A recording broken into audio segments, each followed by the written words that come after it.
Well, it seems a long time ago, it's only 5 years actually, that the BPC in Newcastle launched.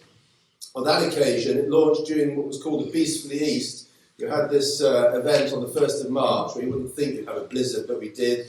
Newcastle was cut off, i.e. London was cut off. And there on that occasion was Sir Gerald Barling, who was then our Vice-Chancellor, but sadly for health reasons he can't be here tonight.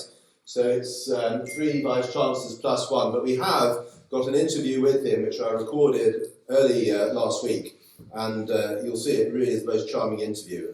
You'll see that in due course. But we have another survivor of that evening here in Lucy Winskill, as she then was, and now His Majesty's Lord Lieutenant of Tyne and Weir, Lucy Winskill, OBE, so successful 5 years. And I'm also pleased to see next to her the recorder of Newcastle, who's just come to see what the other side do. They think it's the dark side, I don't know. And the Chancellor of the High Court, Sir Julian Flo, who's here, whose predecessor was with us and attended during that blizzard. I'm told he's here looking at programme content for BPC TV, which will be a way of self-funding in future, which at the moment you can read the private litigants pay for the rest.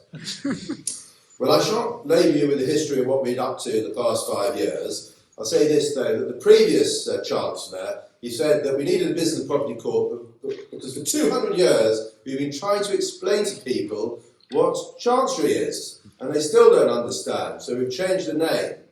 Well, I've spent the last 5 years explaining what business and property court is, so that's still work in progress. But for those of you who are new to this, I'll just briefly explain that what we deal with. We deal with commercial disputes, land, trusts, wills, company and insolvency cases, intellectual property and technology and construction work, which isn't just traditional construction, as to which, as every builder says, no job is too small, no job is too big. But we also deal with technical disputes. You will notice today that it's the third stage of the Post Office Horizon inquiry as to what happened with the misuse of this software, Fujitsu software, which resulted in all these convictions. That was a case that was dealt with in the Technology Construction Court by Mr. Justice Fraser. And here we haven't had anything quite as technical as that, difficult as that, but we have had software disputes in the Newcastle BPC. And tonight, we are casting aside solemnity, okay? It's to be an evening of learning and laughter. I hope a bit more than that. Particularly delighted that we've got our 4 VCs, current one, the previous Vice-Chancellors, Vice-Chancellor of County Palatine, who are the High Court judge who supervise the work of the BPC on the north and the northeast. And their support has paid off because, for one thing, and they do provide a lot of support, I don't think anybody could look at Newcastle now and 5 years on say you could have a Newcastle without a BPC. I think the last 5 years have firmly established that, and the Chancellors have been Vice-Chancellors have been very helpful with that. And mind you, and I'm going to add this, it's my hobby horse, it's difficult to think of Newcastle without Moot Hall as a functioning court. But I will spend the rest of the evening dealing with that. But just to give you a flavour, there have been times when the Vice-Chancellor has stepped in and has had to deal with the matter directly and effectively, and there's other times, and I know Graham Goldsmith is here, who's our most senior person, most senior HMCTS person on on the circuit. I'm told to be in the court service for 33 and a third years. It's like a long playing record. And so you have to put your fingers in your ears for this. But sometimes, when there's a problem, I just need to say, do I need to get the Vice-Chancellor involved? And that seems to sort things out. You seem to come to some amicable agreement. It all works itself out. So there we are. Fingers out of ears now. So for my first guest tonight, I'm going to we're going to hear from the Vice-Chancellor, who was the Vice-Chancellor when I was a district judge looking after chancery matters. And he very much paid the way for the BPC in Newcastle, fighting the corner for chancery, which frankly was possibly on its last legs for quite a while. And I saw former district judge Atherton earlier today. He very much kept the flame alive. But the person who perhaps helped to pour some petrol onto that flame was my next guest, Alastair Norris. Now, Sir Alastair Norris. Now, you'll see on the poster, he's the one VC who is standing on the water. Right? Now, this is not just because that's how the poster, we couldn't fit them all in, unless we made them very much smaller. And this is not just to highlight his messianic qualities, but it is also, he is actually a coastal sailor and sails largely off the coast of Wales, but he also has a boat on the Thames. So I'd like you to greet our Round the Thames yachtsman, Sir Alastair Norris.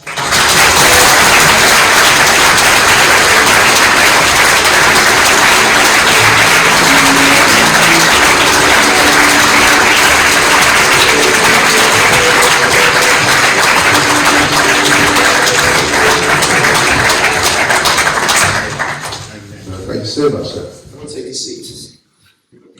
Do I start off by saying Dogger, Fisher, German White, 1040 falling, send people to sleep for the shipping forecast? Yes. Well,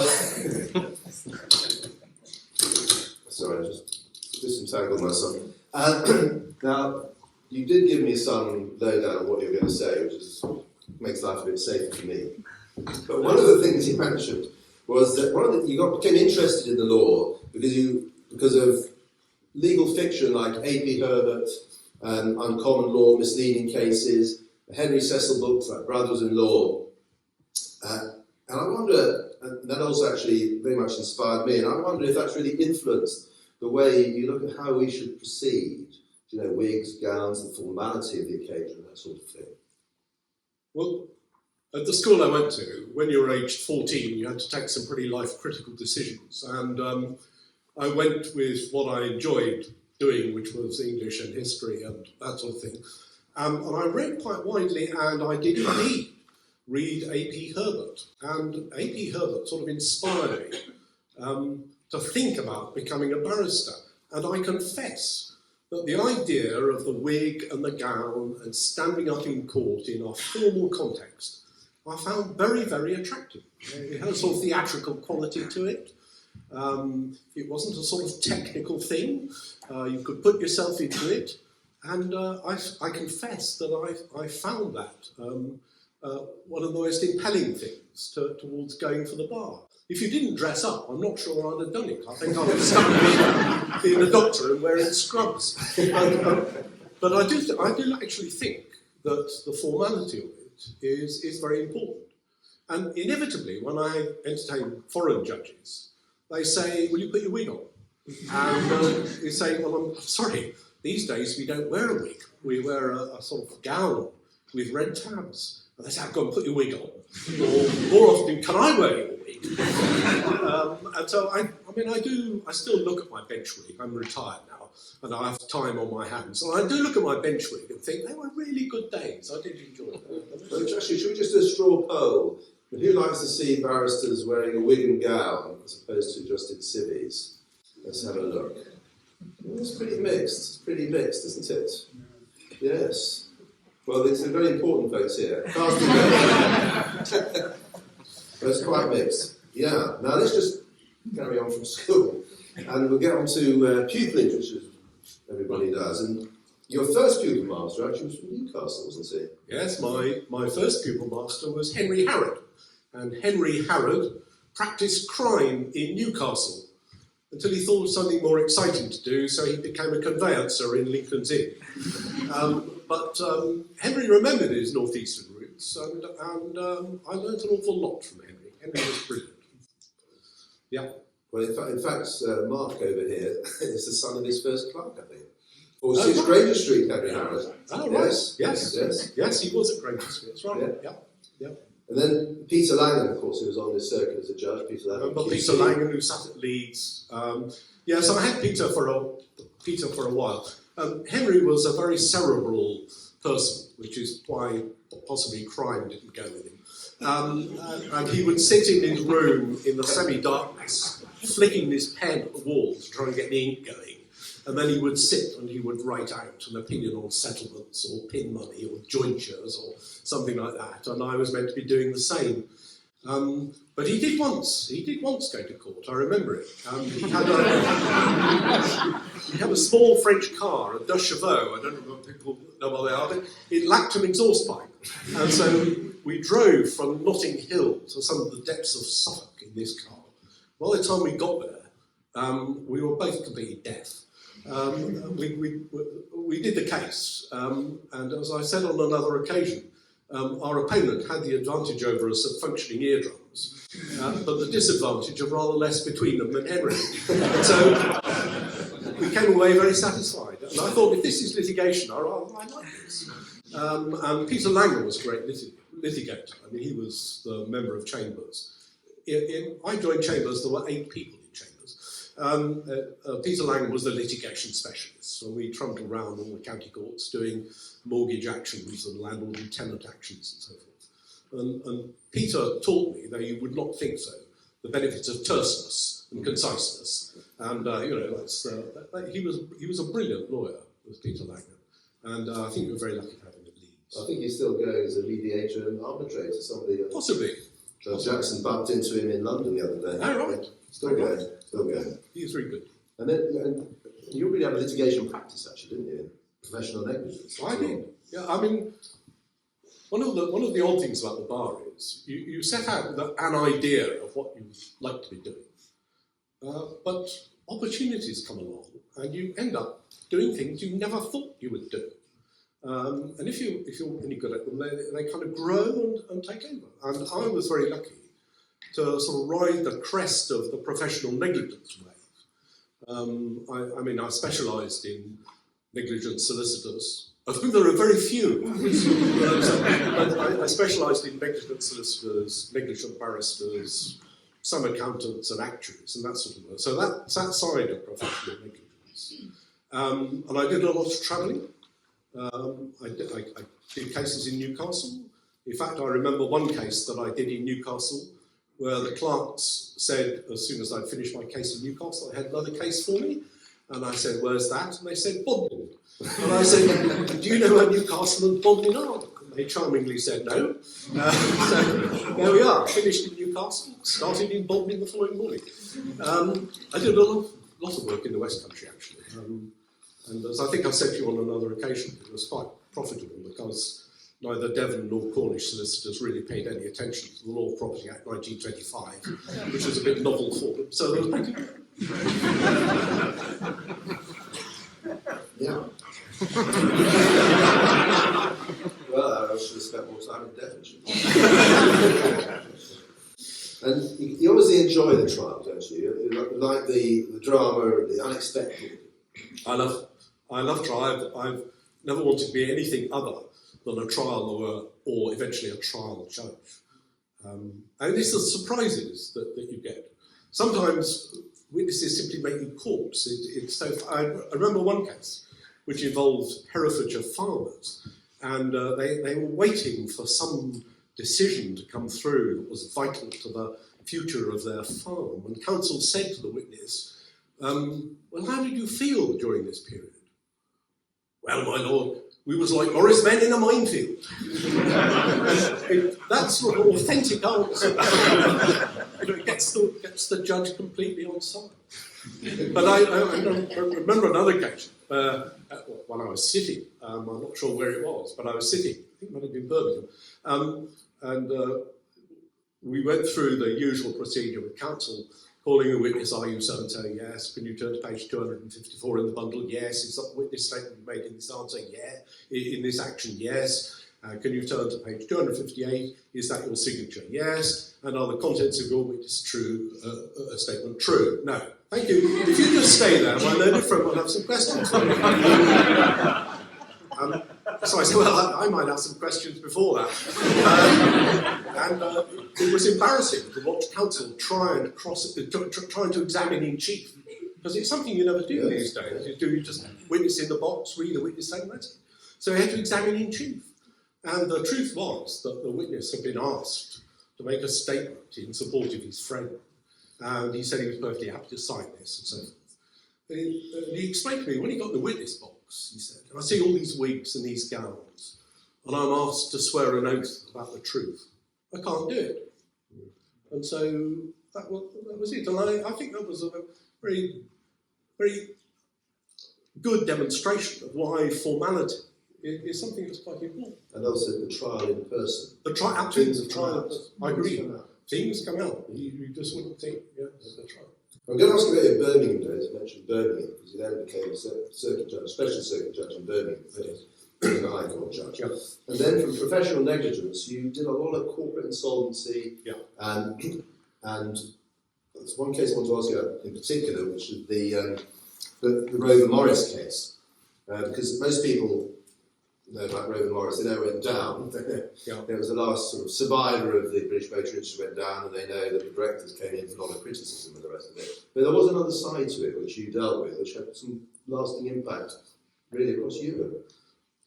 Yes,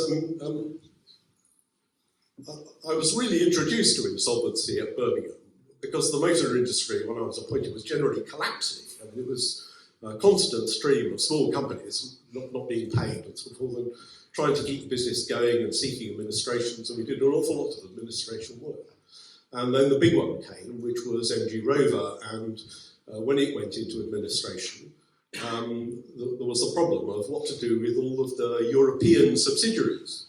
And one afternoon, they came in to see me and said, well, we would like administration orders in relation to all these subsidiaries. And they were, of course, in Germany, in France, in Belgium, and Spain and Portugal. And so I had to decide the question about what's the centre of main interests, because that's what would give me jurisdiction to make an administration order. So in the course of an afternoon, I decided that the centre of main interest of all of these companies was, in fact, in England and Wales, and not in their countries of registration. And this caused a bit of a storm in Europe, with the French court declaring my judgment unconstitutional, the German court simply ignoring it and appointing their own liquidators, the Dutch being very happy.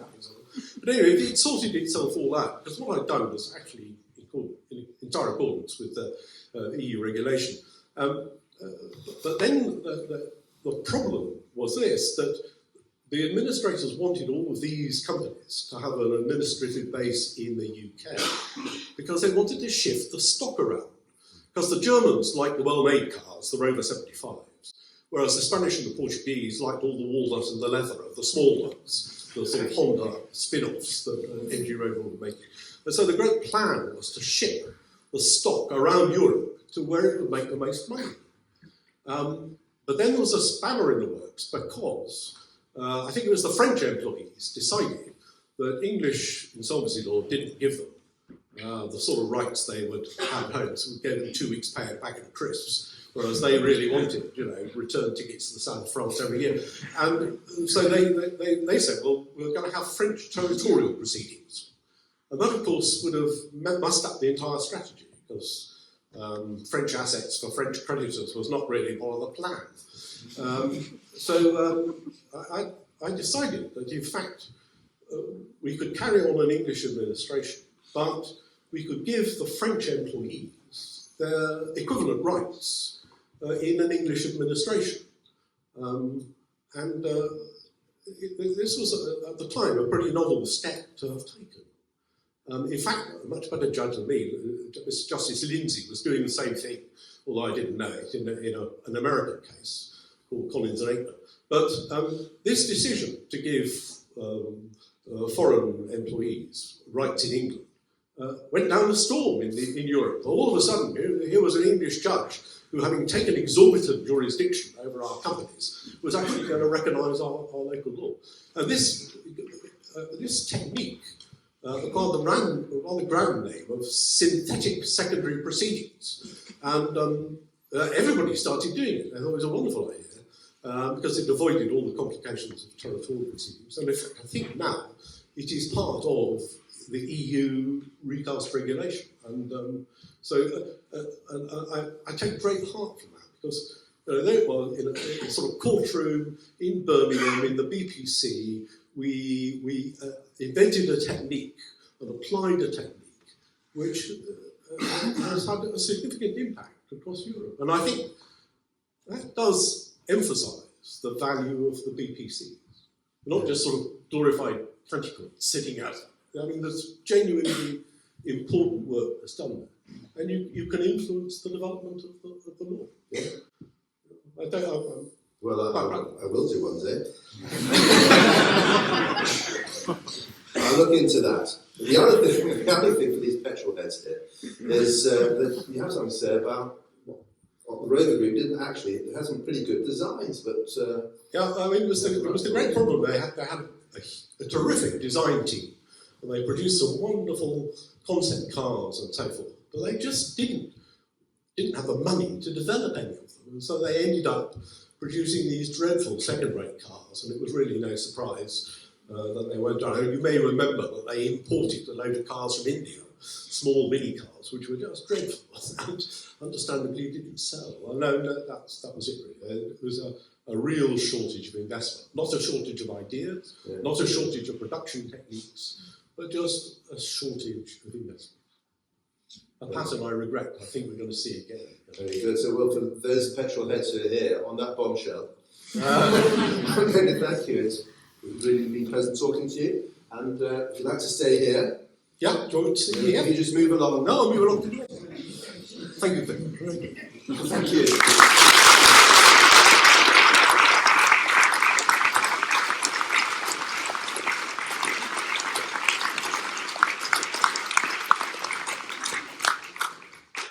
Well, my next guest, who can't be here tonight, who was the Vice-Chancellor when I was appointed, Mr. Gerald Barling, he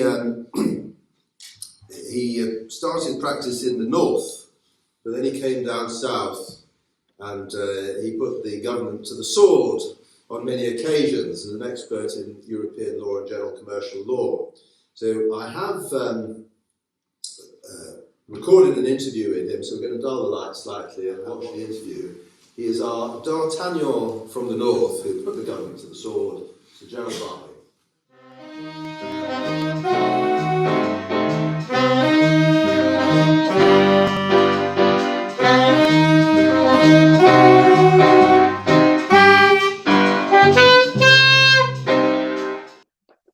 Good evening, Gerald. Thank you so much for joining us. It's a great shame you can't be with us, but we're very grateful that as one of our previous Vice-Chancellors, you're able to take part in this event. Well, thank you for giving me the opportunity. I felt very bad about letting you down and not being able to come to what I'm sure is going to be a fantastic evening. And I hope not condemned by the tremendous snowfalls that we encountered 5 years ago, which nearly led to the whole audience being locked in to the hall for the night and unable to get home. But no doubt that won't happen this year. Fingers crossed. Well, I hope so. Since this is pre-recorded, you never know. You started in London, I think, as a pupil, is that right? But you didn't stay in London, is that right? No, I got a pupillage in a way that probably wasn't very unusual in those days, but people would throw their hands up in horror now. One of the tutors at Oxford was what we called a weekender. He came up on a Friday and taught over the weekend, but he was a barrister the rest of the time. And anyway, through him, I acquired a pupillage with very little effort in London in a commercial set. and I did a pupillage there for 10 months. Having already arranged a pupillage in Manchester, where which is more in my sort of home background. And what sort of cases were you doing in Manchester as a circuiteer? It was very, very nitty-gritty stuff. It was a mixture of quite unpleasant contested matrimonial offences, because there was defended divorces had more or less ceased by then, except in very rare cases, but matrimonial fallouts were often debated in the magistrates' courts, who had power to award maintenance and custody and things of that kind. And so the grounds for getting maintenance were always the same as the defended divorces. You had to show a matrimonial offence. Someone was dealing with unreasonable behaviour, adultery, desertion, allegations, but in the magistrates rather than in the divorce court. So there was a lot of that, a huge amount of that, which put me off marriage for several years. The rest of it was small crime, motoring offences in the magistrates' courts, due care and attention cases. If you were lucky, you might get a totting up case, where you might get paid perhaps 5 times more than you'd be paid for a trial doing a careless driving case, but you were usually then defending a company director who was going to lose his license because he had the requisite number of points on his license to be totted up. So we did that. We did what was then called, were they then called industrial tribunal unfair dismissal cases? They were coming in. That was started as industrial tribunal with yes. Yes.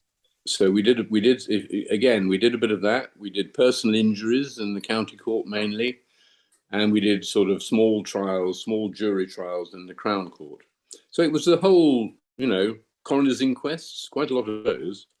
In fact, my first ever appearance in court was at a coroner's inquest.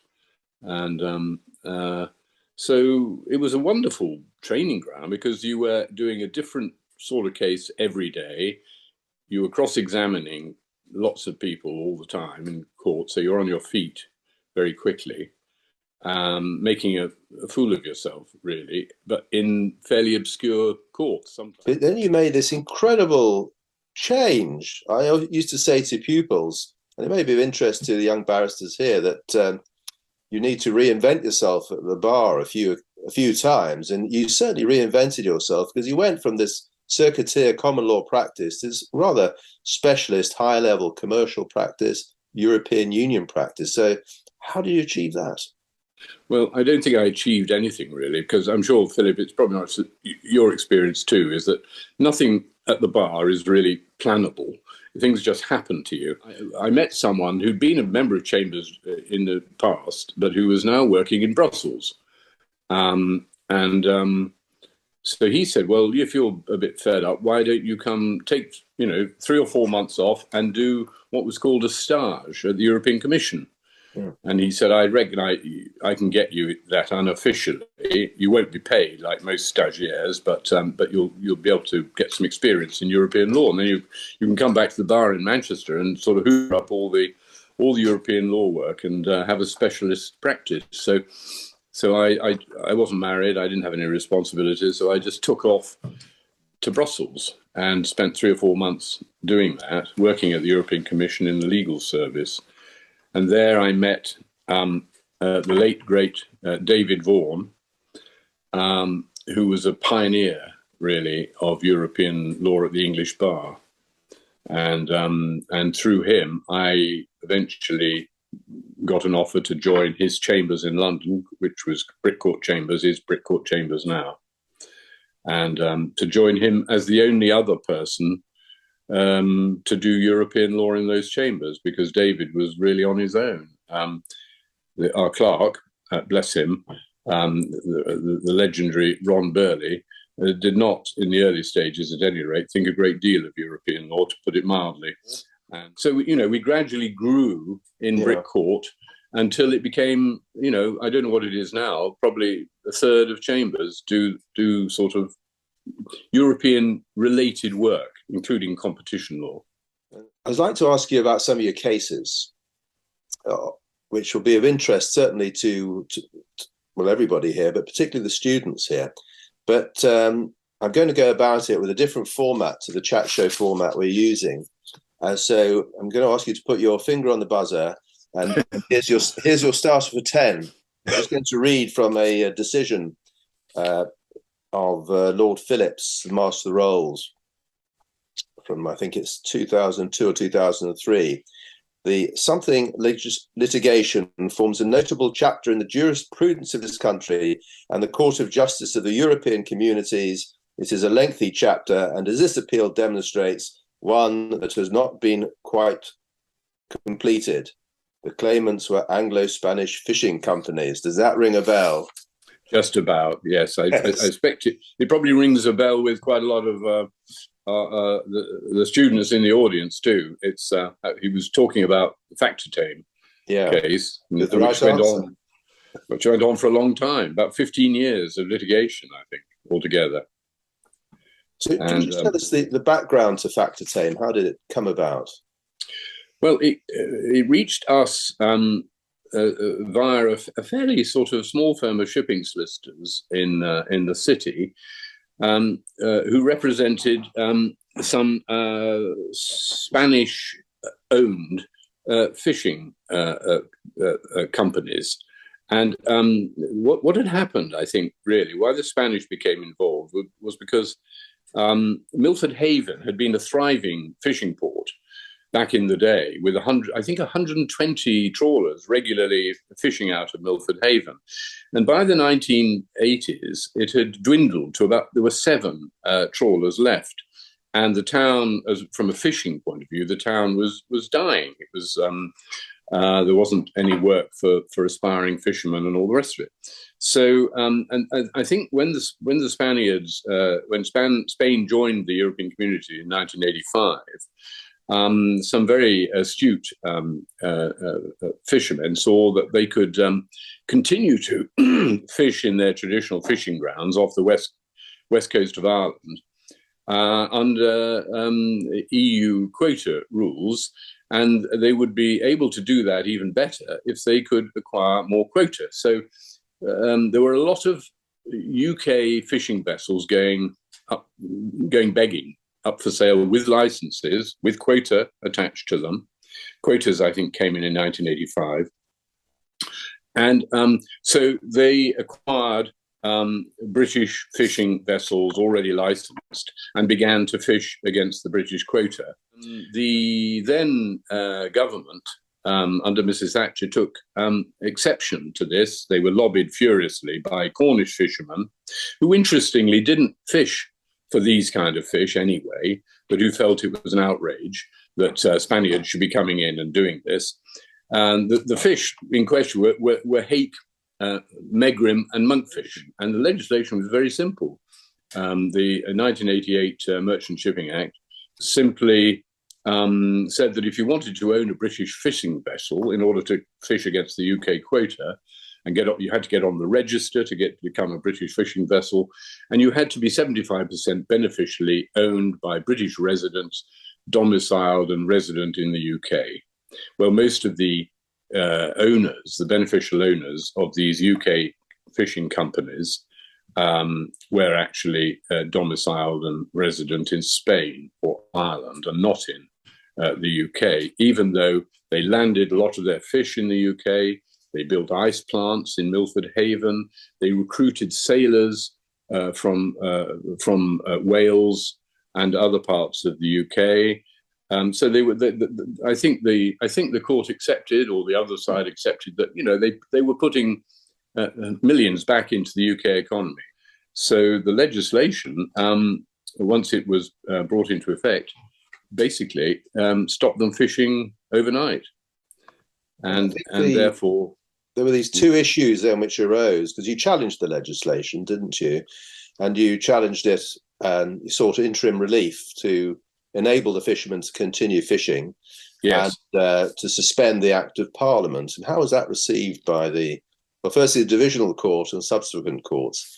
Well, the Divisional Court, a great court of Lord Justice Oliver and I think Lord Justice Derek Hodgson. I think we asked them to reach a final decision, but if they as they very early said they wanted to do, if they made a reference to the European Court asking various questions, we asked them to give interim relief. So we knew they were going to make a reference on the substantive question of was the law contrary to directly effective European community law. Yeah. But so in the meantime, we wanted the boats to carry on fishing and to be able to carry on fishing. So we asked for interim relief, and the divisional court granted it. It was accepted by both sides, the government as well, that if we won the case, in other words, if we showed that the legislation was contrary to the rules in question of European law, then the Act of Parliament would have to be disapplied, as the buzz phrase went.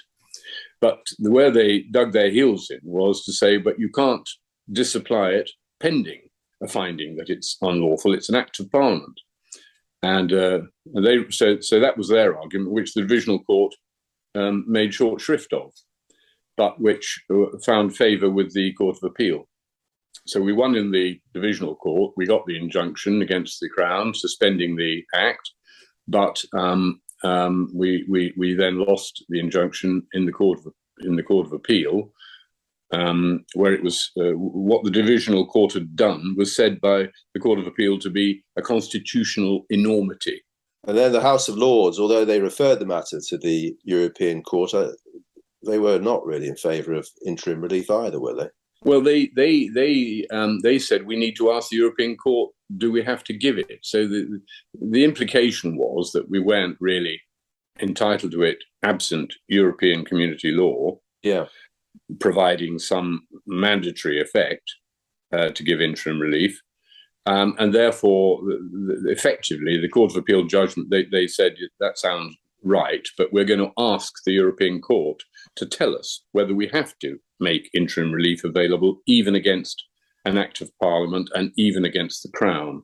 So in the meantime, the Court of Appeal judgment stood, and our clients went variously bankrupt, or, had to find other places where they might fish, had to sell their boats, some of them in fire sales, at a knockdown price because they were valueless to them, without licenses. I was just looking at the timing of it. The divisional court, I think, was 88, March 88. Yeah. And it wasn't until, I think, July 1990 that the case had been to the European Court of Justice. They said you can grant interim relief, and the House of Lords then granted interim relief. So there's quite a time in between when they were losing out. Unfortunately, that's right. Even in those days, I think it might be a bit longer now, but in those days it was about 18 months to get an answer back. And I got the interim relief then from the House of Lords, but it was too late for quite a lot of them who'd gone to the wall in the meantime.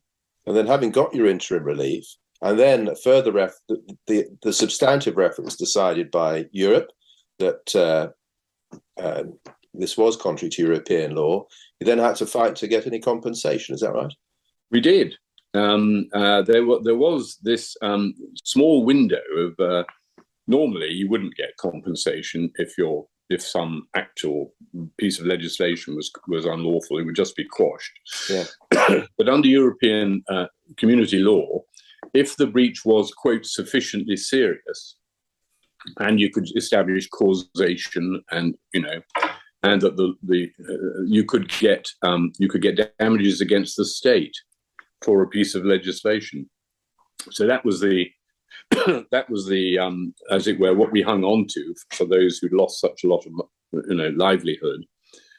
So we then made the claim in the original proceedings. I think we'd already put in a claim for damages in our original divisional court application, judicial review application, and that was eventually referred. The House of Lords, I think, then made a reference to ask the European Court whether the breach was, quote, sufficiently serious, and what other criteria had to be satisfied before the state became liable for damages. Yeah, and that was another hearing in the European Court. So all these cases came on then for hearing in the Court of Justice at the same time, and which held that the breach, the fact-obtained breach, was sufficiently serious. to sound in damages. So that opened the door then to a big quantification claim. Yeah, and rather like a movie franchise, because I think that was Factor Tame 5 was when you got to the damages point, and then Yes. Rather like the James Bond franchise, there was a change of actors, a change of cast. Yes, yeah, yes. The original cast, as it were, of lawyers dropped out at that point. Our solicitors might have stayed in, I can't remember, but certainly there was a different counsel team who did the quantification, which was quite complicated because it involved insolvent companies and loss by shareholders. There were all sorts of issues relating to it, but there was ultimately an award. I can't remember whether it was a settlement or whether it was awarded by the court, but it was a very substantial sum that was awarded to those companies. Certainly, there were still arguing about the costs in 2002. I think. No, Factor Tame 8. Factor Tame 8. Well, there you go. It's unbelievable, isn't it? and we did think that we chose the most boring name possible. There were 85 companies, and some of them had wonderful names. My favourite was Leicester Trawling Limited. I thought that was just a great name for a fishing company.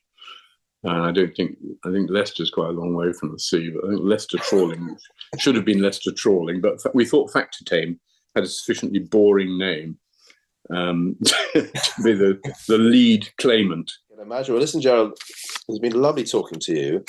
I'm sorry we couldn't go on and on and on, but we probably have anyway. Well, I suspect we'll. And I know everybody here wishes you well, and we hope to see you up here, maybe in the northeast. Yeah, you find it difficult to keep me away. So anyway, thank you, Philip, very much indeed. And I really hope the evening goes well. I'm sure it will. Thanks a lot. Bye-bye. Bye.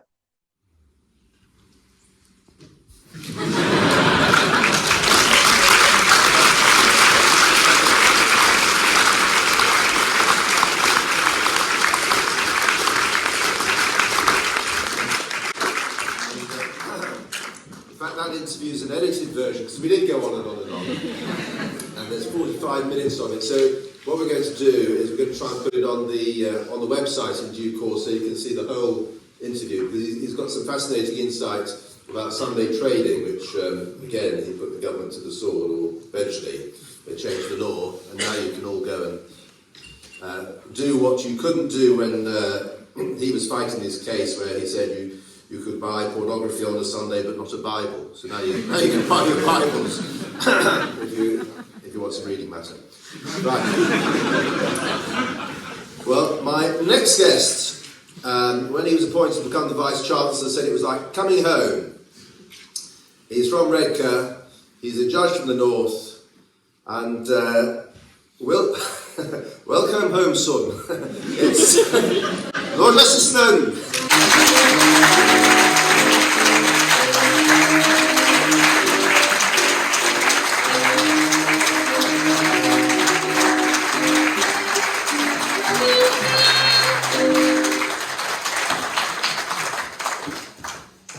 Thank you, Richard.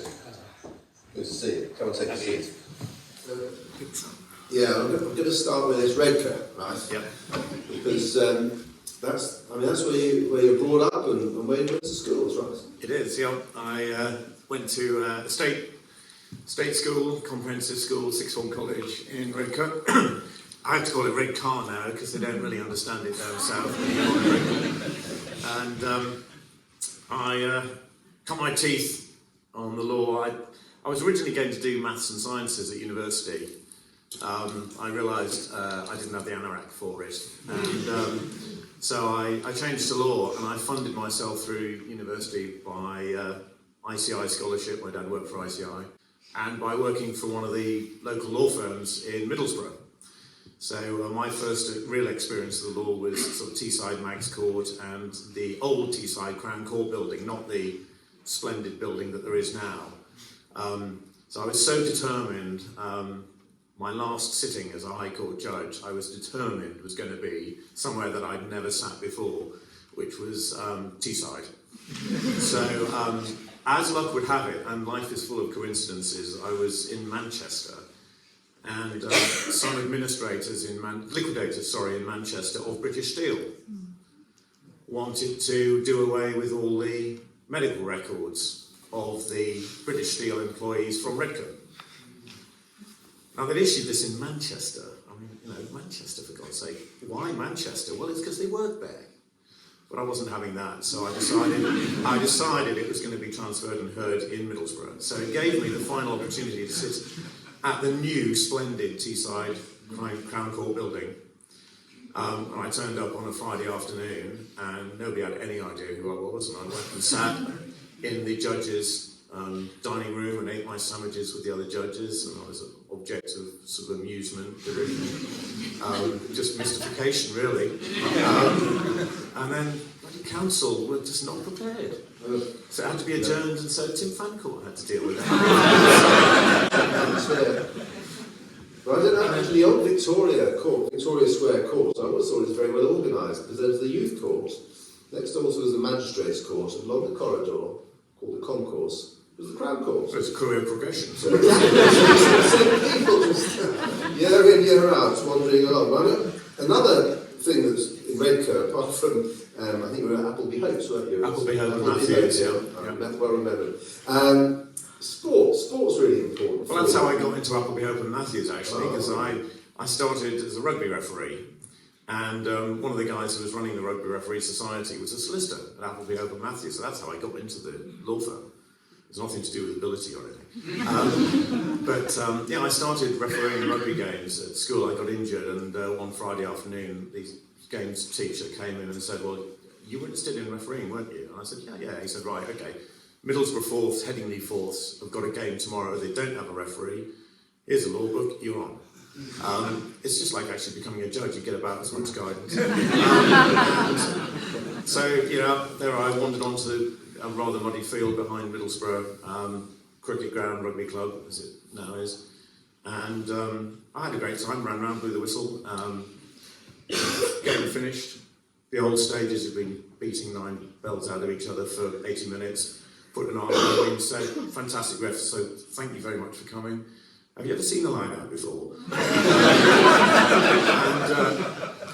I spent the next 3 hours in the bar being bought drinks by props and flankers who told me with great glee just how many punches they got away with. And it taught me the first lesson, which is feedback is so important. So actually, from the BPC's point of view, feedback is really critical. You've got to talk to the punters. Because actually, over the next 3 years, I did so many games, talked to so many people who knew that they could get one over on me, that by the end of the 2 or 3 years, actually they couldn't. Or at least I didn't think they could. And I was an RFU referee for quite a long time doing first-class Premiership games. And it did also taught me a lot about transferable skills. Yeah. Because as a referee, there are a number of things. You all start with the letter C. I'll tell you 3 of them. You can imagine a fourth. The first is clarity. Okay, you've got to be clear. Whatever you do, whatever decision you make, be clear. Okay. The second is consistency. Okay, nobody wants to be penalised in the last 5 minutes for something they've been doing for 75 minutes in the rest of the game. Okay, law is about consistency. People need predictable results. And then the third is confidence, because most of the time you don't know what the hell you're doing, but if you do it confidently, you will get away with it. And it's transferable skills to judging. So when you're in your games, I think it's really important. And so that set me up rather nicely, really, I thought. Yeah. Well, and I know the third C, but this isn't the fourth C, but this isn't a family show. There's judicial careers to protect. So yeah, that's right. I'm going to leave that one. A few things after, I'll tell you the fourth. Yeah, I've refereed some of the big names actually, haven't you? I have, yeah. Well, I do remember actually one of the lawyers at referee was Brian Moore. Brian Moore? Yeah. Okay, actually, last time I attended a law firm's event at a World Cup, Brian Moore had a real pop at me when he recognised me in the audience. So I'm going to have a go at him. I refereed Brian Moore when he was at Nottingham playing London Scottish, and it was the week before he was due to play for England for the first time. and he kicked somebody in front of the stand, and I thought, okay, not so good. In those days, it was sort of all right. You got one kick, you know, it's all right today. So, you know, okay, fine. 10 minutes later, it was a punch. So, okay, I thought, well, I've got to do something. So I took him aside and very loudly in front of the whole grandstand bolted him. You know, I don't give a toss whether you're playing for England next week. Another one, and you're off, mate. And, you know, the game went on without any real problem. But afterwards, you know, the referees are much accepted in rugby because you can't have a game without them. And I said to him in the bar afterwards, so, what was all that about? What are you doing? He said, oh, you know, I'm a solicitor. I really like personal injury work. I'm going to take you off the rugby field on that. So I'm going to take you away from the rugby field. And your academic career took you to Cambridge, it took you to Harvard, you worked in the US for New York law firm, your pupil and a temp major at Erskine Chambers. And then you got, I think, your first big break with the Paramount Airways case, which... Yeah, I mean, again, I think Alastair has said and Gerald has said, you know, the law takes you as a barrister into places you don't really intend to go. I mean, there's no point planning for it, it just happens. And, you know, my great break came when I got some instructions from a one-man band Welsh law firm. Now, really weird stuff goes on in Wales of all sorts.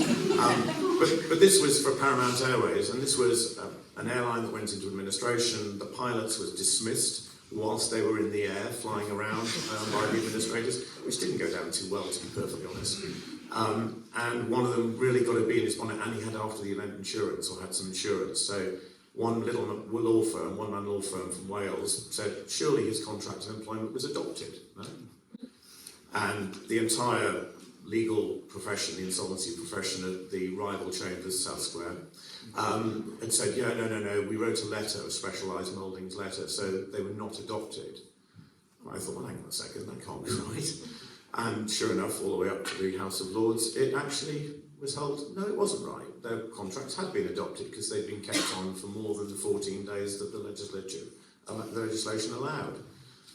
And in the funny way of the world, that case, that was my big break, came back right at the end of my High Court career during the pandemic, when I was the Vice-Chancellor, sitting doing vacation work in London remotely, and the pandemic hit, and the furlough scheme got announced.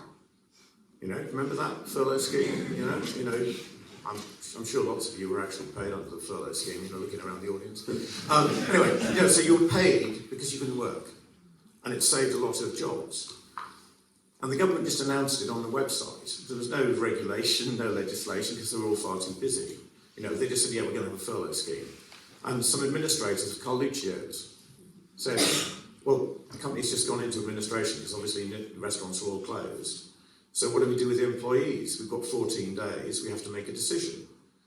Does this legislation apply to companies in administration? Can we keep the employees on and pay them under the furlough scheme when we're in administration? Because if we can't, we're going to sack them all. And so they came to court and said, what do we do? Do we keep them on? I said, well, how do I know? I'm the judge, you know. The government's just put it on a website. There's no regulation, I can't interpret anything. So what do you do? As a judge, do you just sit back and think, well, okay, tough. Well, I'm afraid I didn't just think tough, so I thought, okay, I'll have to do something here. So I thought, wait a minute, blast from the past, Paramount Airways. I know what adoption of employment contracts are. I know this sort of law. And you know, I said, no, I think applying principles of insolvency law, the government will pay under the furlough scheme to keep the employees on. Cross my fingers, right behind my back, you know. And luckily, the following week, Debenhams went down and they went to the Court of Appeal, who surprisingly said Snowden was right. Can I say that again? I can't say anything else. It didn't happen very often, I can tell you. I think I've said there's a rumour that I only got promoted so they wouldn't keep on having to overturn it. And the government did actually then pay to people, and so, you know, the world comes around, goes around, comes around. I even sort of dealt with something that Alastair dealt with, strangely enough. He was talking about motor companies in the Midlands. You know, I had one again, and these things come around. You know, as a judge, you suddenly see the thing that those principles of law coming around again. Yeah, well, I was going to mention this Ford AG Werker and Transtech. I looked it up this afternoon. Oh, did you? Yes. But I think a lot of people don't realise what a profound impact a decision in a court, for instance, in an insolvency case, has. And the Ford case is quite an example of that, isn't it? Yeah, I mean, Alastair told you one impact changing European law, synthetic insolvency, now mainstream insolvency in Europe. I mean, I did something slightly different. Ford made the big tactical mistake of concentrating all their production of the cylinder head for their best-selling model worldwide in a factory in the Midlands. And they drove the margins down so hard that the company went out of business. And the banks appointed receivers. And then Ford turned up to the factory and said to the receivers, okay, well, can you just continue to supply us with cylinder heads, please? We pay about $17 a pop for these cylinder heads for our main production worldwide. And the receivers charged with getting money back for the bank said, it'll be about $3,000 a pop this time. And Ford said, hang on, that's blackmail. And the receiver said, no, it isn't. We're just trying to get the money back for our banks. If you want these cylinder heads, we're the only people who can produce it. So you've got to pay. Ford went to court in front of Robin Jacob, I think it was, and said, this is blackmail. Look, we've got a criminal QC who's come here to tell you, Mr. Justice Jacob, that it's blackmail. Well, that went down very well, I can tell you. And Gabriel Moss, sadly departed now, stood up and said never in his entire 25 years of insolvency practice had he ever seen behaviour like this, to which my, again, sadly departed leader, Robin Potts, QC, stood up and said, well, Mr. Moss just needs to get out a bit more. The judge said, yeah, this is business. Ford drove the margins down so much, now you reap what you sow. Or as the newspaper said the following morning, judge takes the spark plugs out of Ford's argument. So, I think you may have held a similar case, or there certainly was another one followed on in the Netherlands.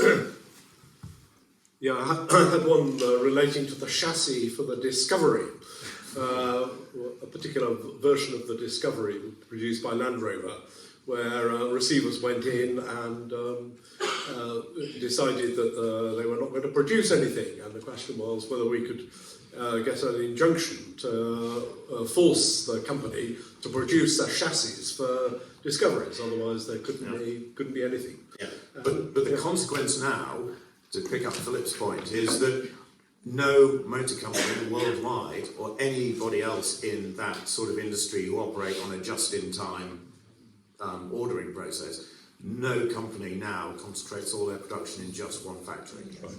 There's always a standby, and that's just a worldwide business practice now, driven by that one case in the BPC. What would have been the BPC? So you can have a major impact. Yeah, well, I'm going to take away from Dusseldorf and Stuttgart and wherever else they're now making their cylinder heads. I'd like to talk about the COVID impact on the running of the BPC here. It didn't just affect restaurant franchises, it had a big effect on the way you organise the BPC in this region.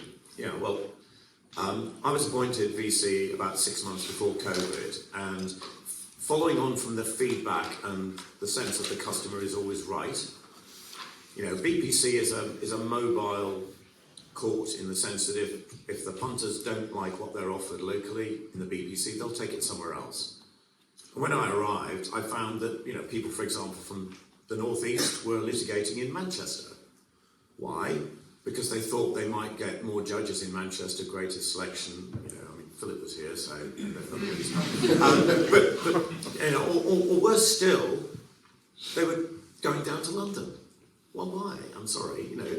There's a lot to be said for litigating here. For local businesses, you get judges who understand local business. You don't have to cart all your clients down south. But nobody's going to do that unless they have the confidence to recommend litigating here to their clients. So we embarked upon a process with Philip's help here. The BPC form was invented here, and to engage or to promote engagement between the courts and practitioners and court users to try and develop that sort of confidence. Well, and that began to work over 6 months, and it started to get interest in the other centres. And I started to try and talk to judges to stop fighting like ferrets in a sack across the north of England, and realised that the big problem is the leakage of business to London. And then COVID struck. And of course, in a sense, I'd already done the spadework inadvertently, because across the north, we then had the great incentive to coordinate the judicial resource across the north, which we could because everybody went online. It meant that we could have Philip hearing a case from Manchester. We had Manchester judges hearing cases in the northeast. We meant we could coordinate so that nobody in the northeast ever thought they wouldn't be able to get a judge for an urgent application in the northeast. There was no need to go elsewhere. And actually, credit to both the judges and all the practitioners. The practitioners really stepped up, and it was a tremendously bonding experience, which meant that we never skipped a beat. The northeast courts, I think, have become more coordinated, are a bigger weight on the national stage, and the seed has been sown, I think, for better coordination across the entire north. By literally the success story that wasn't actually my doing. I just provided, strangely enough, the sort of initial impetus, but it was taken on by you, the practitioners, and the judges locally, who really stepped up. Malcolm sitting up there from Leeds, really stepped up, to make it work, to get the online protocols written, to get the platforms so you could have remote hearings, to be innovative. And it wasn't just the BBC, to be fair. The family courts also stepped up enormously, but particularly the BBC. Yeah. Now, as you know, I'll plunder any format I can. So, here's the last question. If you could take one judge to your desert island, and one luxury, which could be another judge, who would it be? Okay, so all the desert islanders, they try taking two. Okay, so I'll ask a question. Can I just take two? I'll tell you the two I might immediately think of as an advocate. Okay, there were two judges I always thought did great stuff when you were an advocate. The first was Lord Newberger, and that's because you would make your submissions for 20 minutes, half an hour, and then he'd lean over and he'd say, "So, Mr. Snowden, what you're really submitting is this," and he'd give it back to you in about a sentence. And it was brilliantly encapsulated, and it did two things. It meant that you knew that you'd got your point over, and more importantly than that, your clients knew that you'd got your point over. He didn't agree with you. In fact, he didn't agree with me very much at all, actually, surprisingly.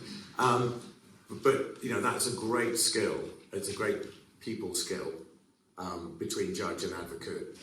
It gives people the real understanding they've had their day in court. Their point has been understood, and that's really, really important. It's about service and about remembering who this is all for.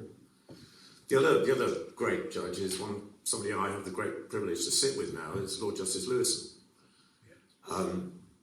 And it's not for the speed of production of his judgments, which is awesome, but it's because if he asks you a question, which he did last week sitting on a case, he just said, "So, Mr. Soames, there's one question I'd like you to address, please." And he asks it. Believe me, if you're a barrister, that's the critical question. And if you don't provide the answer, you know exactly where you stand, and you will lose. Because that's exactly what's in his head, and you know it'll appear in the judgment. And it goes back to the refereeing. On the day, the referee's got certain lines which, as a player, you shouldn't cross.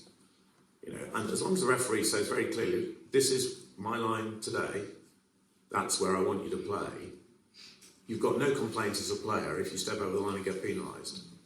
Because the referee's made it very clear to you. Well, the same with Lord Justice Lewison, that's the question.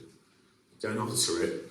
Is at your own peril, you will be penalised. And so that sort of clarity of interchange between judge and counsel, I think, is just vital. So perhaps I could take both of them with me. But if I can't, what was the other question? The book? No, they were your luxury. One was your favourite judge, the other one was your luxury. Okay, right. So I can't take the rugby ball. And the goalpost. Right. Rugby ball on the left plastic, so it comes back when it goes out into the ocean. It comes back to you. So listen, thank you very much indeed. Pleasure.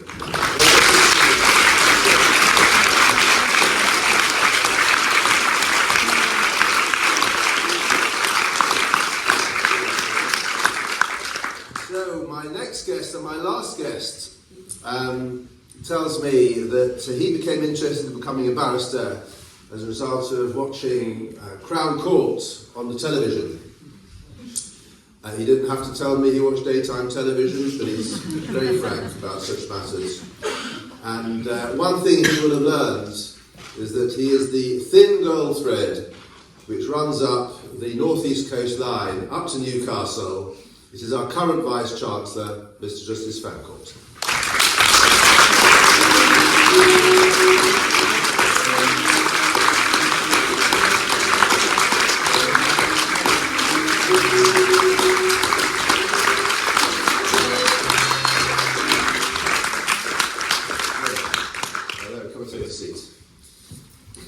You need to know I never did an automobile industry case. So.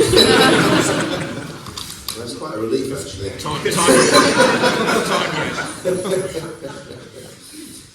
Yeah. Now, you told me about Crown Court. And what was it that drew you in? What was it that you found exciting about that? What drew me in was its availability, because the thing I spent all of my school holidays doing was watching the test match on television. And you will remember, but others won't, the times used to be start at 11:30, lunch at 1:30, which is exactly the time that Crown Court started on TV. So I switched over to the consternation of my mother, who could not understand how anyone could watch cricket for 2 hours, let alone then want to watch something else on television. But it was the excitement and the drama, and yes, the costumes. Me too. I loved the wigs and gowns. Funnily enough, I didn't see myself as a judge, so I didn't go for the most colourful and glamorous gown on offer. It was the barrister's wig and gown. You do have you have it now, though. It was an accident. But we see it depicted, don't we, on the poster, your gown. And are you a dramatic judge? I don't think so, but isn't that for others to say? I hope. Sure, the straw. So, Mr. Justice Newberger told me when he'd been sitting for 6 weeks, he'd been persuaded to have in front of him a little note on the bench saying, "Shut up and listen." I always bear that in mind. I think it's better to listen than to drive cases in the wrong direction. Now, one of the things I think some of the students here would be interested in is how you got into practice, because it wasn't actually such a straight road for you, was it? You had to be quite persistent. It wasn't at all a straight road. My expectations were confounded. As I told you, I expected to be a criminal barrister. I was horrified when I studied criminal law at Cambridge to find that it was deeply unsatisfying to me. It just didn't fit my mental approach to things. It's got the recorder here.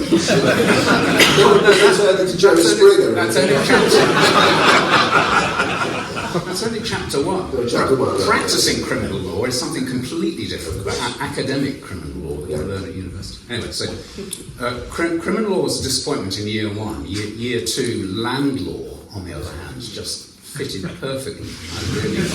I know not everyone has an unusual state of mind. So and company law, which I read in year three, and I therefore wanted to be a chancery barrister. Yeah. And I went to Lincoln's Inn, and I did well in bar finals. I got 2 good pupilages with, for those days, quite generous scholarships. Mm-hmm. So all was looking good. Two good chancery sets.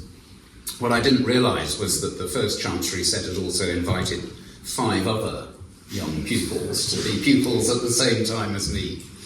And I came third best. They took on 2 and didn't take me on. One of them that they did take on is now a colleague at the Chancery bench. So that didn't work. Things got even worse after that. So I went for my second 6 months pupillage to a set where I was the only pupil. But I still didn't get taken. I have various theories.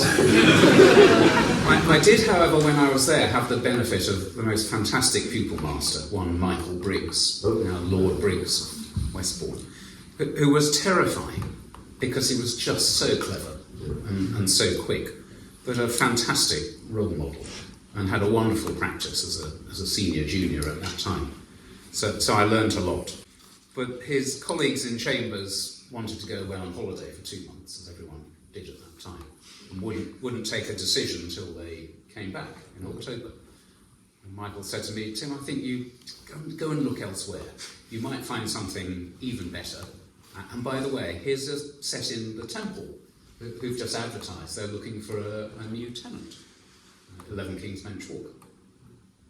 So I applied, and I went down there, and I had an interview, and they offered me a tenancy. So there I was, expecting to do general chancery law, and ended up in what was then, in those days, very much a landlord and tenant specialist set, although it changed a lot over the 25 years that I was there. But there was a time when I was organising interviews with solicitors' firms, because I didn't think it was going to happen for me. I felt it should have happened. I was really quite determined to make it happen, but I recognised that it might not.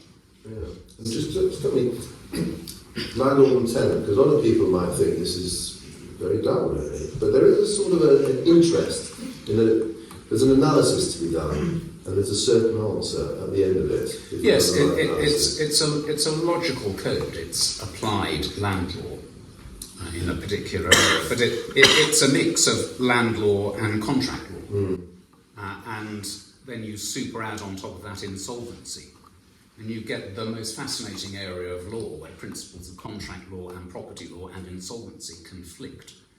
Richard and Alastair both have experienced the same thing. Yes. Real policy issues as to which law, in a sense, should prevail. Is it the insolvency remedy that ought to outweigh? Now, I had a case in Newcastle only a few weeks ago where there was exactly that issue. To me, as an instinctive property lawyer, the answer was in one direction. But I found that 5 years previously, Richard had decided it in which was convenient, actually, because I felt I couldn't say he was obviously wrong, and therefore decided to follow him. Well, that makes a change. And it produced a very sensible outcome, which is a good litmus for any judicial decision. Yeah. Now, I don't want to remind you of dark days. We've been through the pupillage. But you had a triumph there in the end with Fulton Chambers, where it was a stellar career. I was very lucky. I had a fantastic experience being led by David Newberger, Kim Lewis and Paul Morgan, Derek Wood, people of that calibre. But you also had to start somewhere as a young barrister, and doing undefended possessions, where you had to deal with judges who weren't always quite as agreeable as everybody here is. So I think one of your experiences you could tell us about how to deal with a judge who may not want to do what you're asking them to do. Yes. Well, I spent 2 years knocking around the county courts doing the undefended possession list, which was a great learning experience for calling witnesses who didn't know what they were doing, dealing with judges who were sometimes impossible and unpleasant, and applied their own local law. And the one I think you're asking me about is, I won't name him, but he had a bit of a reputation. And he was a bully. And he operated his own fiefdom in West London County Court. And he tried to shut people down. And I sat there one day, I'd seen it many times. I sat there one day and he dealt with the applications, the undefended possession claims, made the order, and then wouldn't hear anything about costs. Just refused to hear costs. And I stood up to do the first of mine and got the order that I wanted. And I said, I'm now going to make a submission about costs. No, Mr. Fancourt, I'm not listening to costs today. Your Honour, with great respect, I do have an application to make about why should I listen? Why should I listen to you? And before I'd had time to think, I heard myself say, because I'm paid to make submissions and you're paid to listen to them. I was more stunned than he was. it had the desired effect. He grudgingly, go on then, he said, and he listened. And I made my submissions, and he realised I was right, and he made the costs order in my favour. There was a sort of pats on the back from the crowd. As I was leaving, he said, "You were quite right, Mr. Fancourt, quite right to press me." Amazingly. Next week, I came back in, and he was doing the list again. Bowed and smiled at me. Some hapless young barrister was trying to make an application. And the judge scowled at him, and eventually said, "Mr. Smith, you don't see Mr. Fancourt doing applications like that. Just sit there and learn and listen." From zero to hero. Yeah, well, I'm going to embark on something now which might be maybe very ill-advised. We'll see. Because the judgment's 138 pages. It's fairly complicated because you presided over a very acrimonious dispute involving a football club, involving a Saudi owner, Northern Football Club, and a Saudi investor, not Newcastle. And one of the reason I want to ask about it is this, that the students here had an essay competition which BBC, the forum, sponsored, and the question was, to what extent should the law recognise a duty of good faith in commercial dealings? That was the question they had to write to. And this came up in your case, whether there should be good faith. The upshot was that Mr. McCabe, who was one of the parties there, ended up with an order he had to sell his shares for £5 million to Prince Abdullah when they were worth something about 3 times that. So he said. So on that, what was the case about good faith, and why did you come to the decision that it didn't work in that sort of situation? The issue about I have to set a bit of background because, as you say, it was so complicated. Kevin McCabe was a professional Yorkshireman. So say you can always tell a Yorkshireman, but not much. And to his credit, he'd been a most fantastic benefactor and supporter of his local football club, Sheffield United, for years and years and years. Eventually he reached the stage where the club were in the first division, which everyone knows is really the third division. It's called the third division. And he had this great plan to get it into the Premiership. But he knew that at age 65 he had to hand on the baton, as he put it. So he was looking for an investor on the Manchester City model, so he thought. So he went looking in Saudi Arabia and found a Saudi prince, Prince Abdullah, who was the grandson of the late King Abdulaziz. And he encouraged Prince Abdullah to pay £10 million over 2 years. The problem that they had was that they'd agreed in initial heads of terms that thereafter they were going to fund the club equally until it got into the Premiership and was worth a fortune. But that didn't appear in the contract itself. So after 2 years, they ran into difficulty. And they'd set up the company that controlled the club, so it was completely 50-50 deadlocked, so that they'd have to agree about everything and get on famously, and what could possibly go wrong? Well, you guessed it. But they had built into the terms of their agreement an exit clause, which entitled either of them to offer to buy out the other's shares. But at the same time, they had to make an offer to the offeree to buy their own shares instead. So the offeree had the choice, either selling their shares or buying the offeror's shares. And Kevin McCabe thought that the prince turned out to be not a rich Saudi prince, for reasons I won't go into. Yes, there is such a thing. Well, he made tissue paper. Income poor. He was a tissue Yes, he had a paper tissue paper company. Exactly. He was income poor. So dear Mr. McCabe thought, well, I can offer to buy his shares for not very much because he won't be able to accept the alternative offer and buy out my shares because he hasn't got the money. So he offered to buy the Prince's shares for £5 million. And the Prince had found a way round it on the drafting of the contract. And therefore, because the contract as written was against Mr. McCabe, he could only succeed by contending that the attempt to rely on the contract in those circumstances was the breach of an implied obligation of good faith. Now, there are all sorts of problems with obligations of good faith, and I think they're redoubled if you're trying to imply an obligation of good faith. Lord Legate, he of the Supreme Court, has a different view, of course, and he therefore will ultimately have the final say.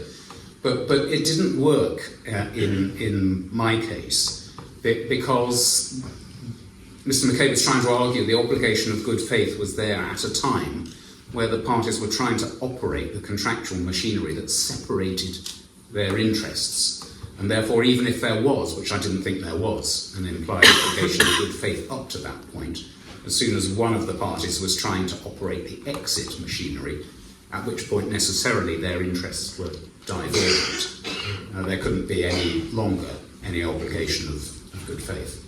So I'm afraid that didn't work for him either, and neither did his unfair prejudice petition or any of the other claims that he brought. And he did have to sell his shares for £5 million. You'll be happy to know that your case did feature in a number of the essays that we read, so there you are. Notoriety. Look, in the time we've got left, I'd like to ask you about the future of the BPC in Newcastle and how you see it developing. We've already had probably the biggest case in Newcastle, which is on the stocks, started a £250 million commercial case, which is due for trial. We've got IPEC have listed some cases up here, so intellectual property coming up now. There's arrangements for that. How do you see things developing? Well, we've had 5 fantastic years, thanks to the work that you've done, Philip and Richard and all his predecessors have done. I think we have a really good foundation. I think there's a level of confidence that Richard's alluded to, that really big cases can be dealt with here in Newcastle, however big they are. I think we have a fantastic local judge and 3, if I may say so, really excellent district judges who serve the community well here. We've got two very big cases coming this year, actually, to be dealt with by High Court judges. A commercial case Mr. Justice Bright is going to hear, and then Mr. Justice Adam Johnson is coming to deal with a 4-week professional negligence trial in October. In addition to that, my 3 regular weeks here. So you've got a High Court judge sitting here for this year for about a quarter of a normal working year. And I would like to see that become the norm. I want to build up the work that's done here in Newcastle so that really big cases are dealt with here. And if the case merits a High Court judge to hear it, the High Court judge will come here. And I'm not just talking about long trials. Rich and I have been discussing schemes of arrangement under Part 26, Part 26A of the Companies Act, which my 2 colleagues are far more expert in than I am. But there is a place for having all that work done locally. And it's a question of getting the right judge. And if it requires, as far as I'm concerned, Chancellor can say otherwise in a moment, but if it's up to me, if it requires a High Court judge to come here for 1 day to hear a case of that kind, then that's what should happen in order to keep the work here. And I think if I could have one aim, it would be to cause a real headache for the Recorder of Newcastle and for Graham Goldsmith, who you alluded to earlier, by reaching the stage where we can have 2 Section 9 judges sitting hearing cases here in Newcastle regularly, and reclaiming the moot hall board, if I can say that, or wherever they have to be. But to have more than one, you've been here on your own a lot of the time. Philip, you've been supported by the judges from Leeds who come up, I know. But there's a lot more strength, I think, in the local court in having more than one BBC judge sitting here regularly. And that's something, it may not happen in my time, but that's my objective, that I hope will have happened by the time my successor takes over here. And I think Newcastle really deserves it. You've got some excellent lawyers, excellent firms, fantastic barristers, 2 young silks on the North East Circuit now, who should be able to do all of the work here. And that's my ambition for Newcastle. Well, on that good news story, I'd like to thank you.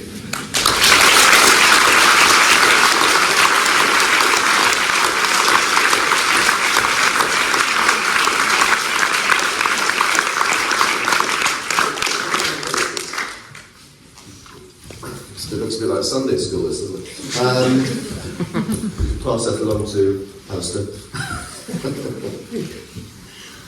This is your copy. No show of this sort would be right if we didn't have a book club. And the North Eastern Circuit of Selective History has just been produced. It's very entertaining. It also contains a little history of what's been happening with the Moot Hall, which is interesting. And this is a gift to you from the forum. And as is customary, you'll get your poster.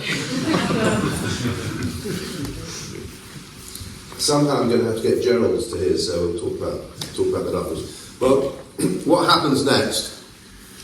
We're going to have some credits which are going to roll in a minute. Okay, we're doing this properly.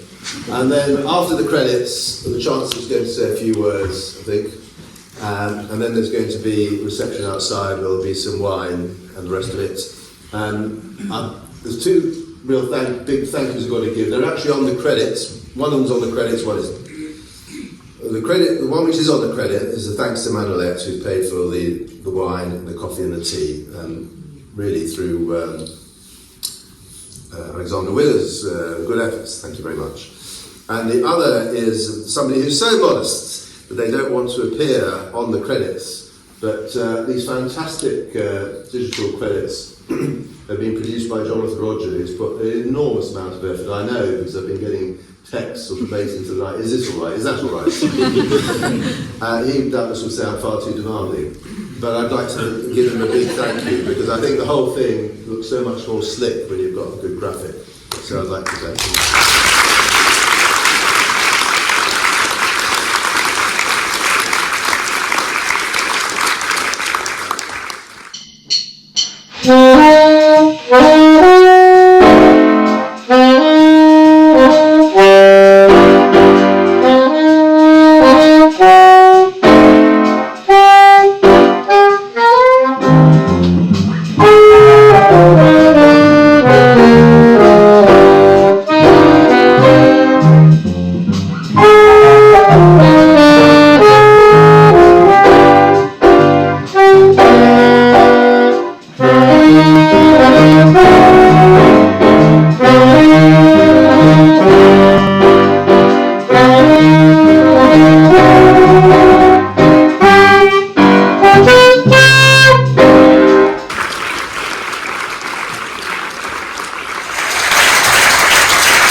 First thing I want to say is a huge thank you to all the Vice-Chancellors past and present, not only for what I thought was an absolutely splendid and very entertaining evening, but for everything that they've done to make the business and property courts in Newcastle as dynamic and important for national reasons as they are. And on that in relation to that last point, I'd also like to thank Philip Kramer, who's been the judge here now for pretty well the whole time I think, and it has really been such an impressive judge for the business and property courts in Newcastle. He's going to be a very hard act to follow, I think, but we have a successor in due course who will follow. That was the first thing I wanted to say. The second thing was really following on from something that Tim said. It is very important, in my view, that business and property court work, which is local work, is done on the local courts. So if there is work here that solicitors and barristers are dealing with here, it should be tried here, it should be heard here. Way back in 2015, before the business and property courts were actually invented, in the Briggs report, he made the point that no case should be so big that it couldn't be tried in a regional court centre. It shouldn't have to be tried in London.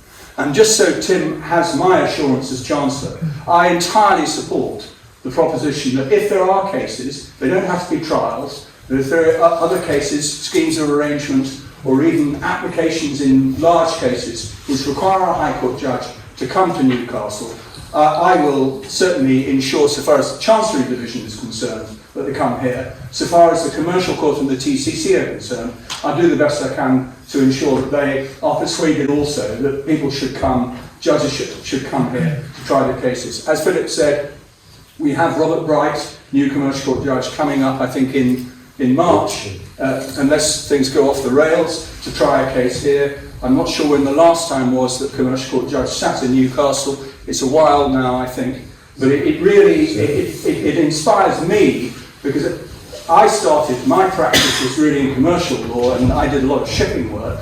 And when I started off at the end of the 1970s, I was instructed by large numbers of firms across the north of England, including firms in Newcastle, who sadly are no longer with us. They got amalgamated into other firms. But there was a huge amount of commercial work here. And in the old days, going back to the early 20th century, commercial court judges did sit in Newcastle on a regular basis. So we are really going back, I think, to the foundation of business and property court work in the northeast of England. So that's all I wanted to say. Thank you very much for coming. I hope you all enjoyed the evening and enjoy the drink afterwards.